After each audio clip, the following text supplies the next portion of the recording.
Recharge নিয়ে বিরাট খুশির খবর। 20 টাকায় চলবে 365 দিন, বারবার রিচার্জ করতে হবে না। তো রিচার্জ নিয়ে কি বিরাট খুশির খবর আসলো? 20 টাকায় কিভাবে আপনারা 3 বছর 365 দিন চালাতে পারেন এবং বারবার রিচার্জ করা থেকে কিভাবে বিরত থাকবেন, এই যে যাবতীয় তথ্য টোটালটাই কিন্তু আজকে আমরা এই ভিডিওর মাধ্যমে দেখে নেব। তো চলুন বেশি দেরি না করে ভিডিওটা শুরু করা যাক। তো দেখুন, এই নিয়ে একটি আর্টিকেলে বলা হয়েছে এই নতুন নিয়ম লক্ষ লক্ষ গ্রাহকদের মুখে হাসি ফোটাতে সক্ষম হয়েছে। বিশেষ করে যেসব গ্রাহক মোবাইল পরিষেবা সীমিতভাবে ব্যবহার করেন তাদের জন্য এটি আশীর্বাদ স্বরূপ। সিম কার্ড নিউ রুলস 2025, আগের নিয়ম এবং বর্তমান পরিস্থিতি। 10 বছর আগে চালু হওয়া একটি নিয়ম অনুযায়ী মোবাইল গ্রাহকদের সিম সচল রাখতে সর্বনিম্ন কিন্তু 20 টাকার ব্যালেন্স রাখতে হতো।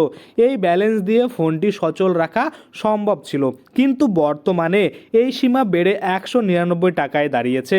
এখন সিম সচল রাখতে গ্রাহকদের প্রতি 28 দিনে 199 টাকার রিচার্জ করা বাধ্যতামূলক করা হয়েছে। আমরা যদি দেখি এই নিয়ম অনুসারে যদি গ্রাহক 90 দিন ধরে কোনো ফোন কল, টেক্সট মেসেজ বা ডেটা ব্যবহার না করেন তাহলে সেই সিম কার্ড বন্ধ হয়ে যাবে। তবে নতুন নিয়মে সামান্য পরিবর্তন এনে গ্রাহকদের জন্য কিছু বিশেষ সুবিধা যোগ করা হয়েছে। আমরা যদি দেখি 20 টাকার ব্যালেন্সের নতুন নিয়ম, গ্রাহকদের ফোনে 20 টাকার ব্যালেন্স থাকলে সেটি 90 দিন পর্যন্ত সচল থাকবে।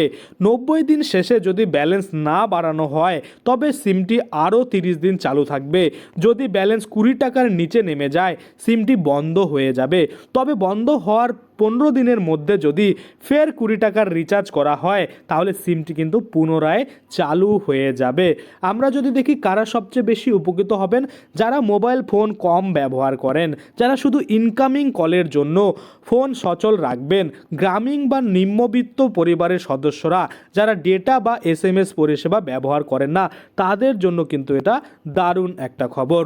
ট্রাইয়ের নির্দেশ ও মোবাইল কোম্পানিগুলির পদক্ষেপ। ট্রাই সম্প্রতি মোবাইল পরিষেবা প্রদানকারী সংস্থাগুলিকে নির্দেশ দিয়েছে যে গ্রাহকদের সিম কার্ড বন্ধ না করে বিকল্প প্ল্যান দেওয়ার সুযোগ রাখতে হবে। বিশেষত যারা ডেটা ব্যবহার করেন না তাদের জন্য নতুন ধরনের প্ল্যান চালু করার পরামর্শ দিয়েছে ট্রাই। মোবাইল কোম্পানিগুলি এই নির্দেশনা মেনে গ্রাহক বান্ধব প্ল্যান তৈরির কাজ শুরু করে দিয়েছে। আমরা যদি দেখি নতুন নিয়মের প্রভাব, এই নতুন নিয়মের ফলে প্রিপেড গ্রাহকরা কম খরচে সিম সচল রাখতে পারবেন। বিশেষত যারা সীমিত পরিষেবা ব্যবহার করেন তাদের জন্য এটি একটি বড় সুবিধা। মোবাইল পরিষেবা শিল্পে এটি একটি ইতিবাচক পরিবর্তন আনবে বলে আশা করা হচ্ছে। ট্রাইয়ের এই নতুন পদক্ষেপ প্রিপেড মোবাইল গ্রাহকদের জন্য বেশ সুবিধাজনক এবং তেমনি কিন্তু মোবাইল পরিষেবা শিল্পের জন্য ইতিবাচক দিক। এটি আরও বেশি গ্রাহক বান্ধব পরিষেবা প্রদানের দিকে একটি বড় পদক্ষেপ। ভবিষ্যতে এর ফলে আরও উন্নত এবং সাশ্রয়ী মোবাইল পরিষেবা পাওয়া সম্ভব হবে বলে মনে করা হচ্ছে। আশা করি আপনারা বুঝতে পারছেন যে এই যে এখন থেকে নতুন নিয়ম অনুসারে 20 টাকা রিচার্জ করলেও কিন্তু আপনাদের যে সিম রয়েছে সেটাকে কিন্তু অ্যাক্টিভেট রাখতে পারবেন। তো আশা করি আপনারা বুঝতে পারছেন। আজকের জন্য ভিডিওটা এখানেই শেষ করব। ধন্যবাদ।